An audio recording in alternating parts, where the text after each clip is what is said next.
All right, everyone, welcome back. Ready for another deep dive? Always ready. Okay, well, buckle up because we're going deep into some UK politics today. Sounds good. So, all those rumors swirling around, about these big changes to local elections in England. Yeah. Okay, well, turns out those rumors are not entirely baseless. Let's just say that. Right. We dug up a whole stack of articles and official documents, and Wow. there is definitely some fire behind that smoke. Interesting. Yeah, it looks like while no one's scrapping elections completely, postponements are very much on the table. Really? And the crazy thing is, this wouldn't even be the first time. Oh, wow. Okay. I'm interested. Tell me more. I will.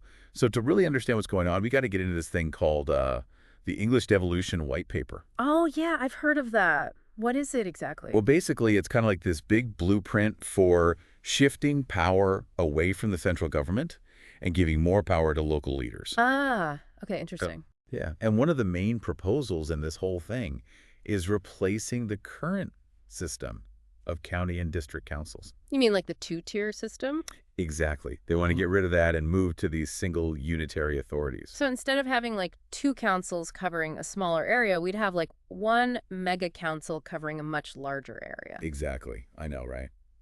Yeah. It's a pretty big shift. Yeah. And why are they proposing this? What's the logic behind it? Well, the government is arguing that, bigger councils are going to be more efficient Okay, sure. I could see that. and that, they can cut down on all the bureaucratic red tape. Yeah. Less admin. That's always good. Right.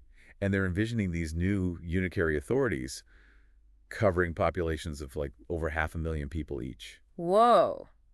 500,000. That's a lot of people under like one council's umbrella. I know. Makes you wonder, right? Yeah.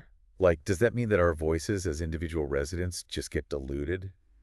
Yeah, that's a big question, right? It's like this trade-off. On the one hand, you could argue streamlining might lead to some cost savings Yeah. and potentially, better services. Right. But then on the other hand, it could also mean, less direct representation for the people. Right. And the white paper itself actually even admits that there are going to be upfront costs and additional pressures during this whole transition period. Yeah, wow, interesting. Yeah, and I think that's where all this talk about postponing the elections comes in. Yeah, I can see that. I mean, if they're about to completely overhaul the entire system, maybe it doesn't make sense to hold elections right before everything changes, right? Exactly. And the thing is, this has actually happened before. Oh, really? Yeah. Back in the 90s, the late 2000s, and even as recently as 2018 to 2021, Wow. England saw similar restructuring, and guess what? What? They postponed elections in a bunch of areas to make the transition smoother. So where do they postpone?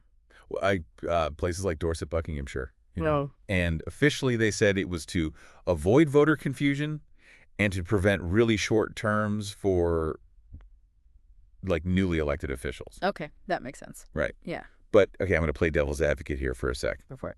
Some people might say that, postponing elections is just a convenient way for the government to dodge accountability, during a time when they're making these big changes. Right. What do you think about that? Yeah, I mean, it's a valid concern, right? Transparency and public engagement, they're really crucial during these transitions. For sure. And ultimately, I think it boils down to how well the government communicates these changes to the people and how effectively they address those concerns. Right. But one thing's for sure from reading that white paper, they're definitely aiming for fewer counselors in local elections in the long run. That's a direct quote. Wow. Fewer counselors, fewer elections. It really does sound like we're heading towards, much more streamlined system. Yeah, it does. Whether that's for better or for worse, who knows? I mean, I remember when my own town went through a smaller restructuring, and it was total chaos at first. But things did eventually settle down. I bet. But yeah, I think the biggest question mark here is really the impact on local representation. Absolutely. I think that's the key takeaway from all of this, really. Yeah. It's thought-provoking, isn't it? It is. Imagine, your local council is suddenly in charge of double the area, double the population. How would that affect your access to services, Right. Would you still be able to, voice your concerns as easily? Good question. Would your vote even carry the same weight anymore? Wow. I think those are the questions we should all be asking ourselves, as we watch this whole thing unfold. I think you're right. Well, on that note, everyone, thanks for tuning into another deep dive. We'll see you next time. See you then.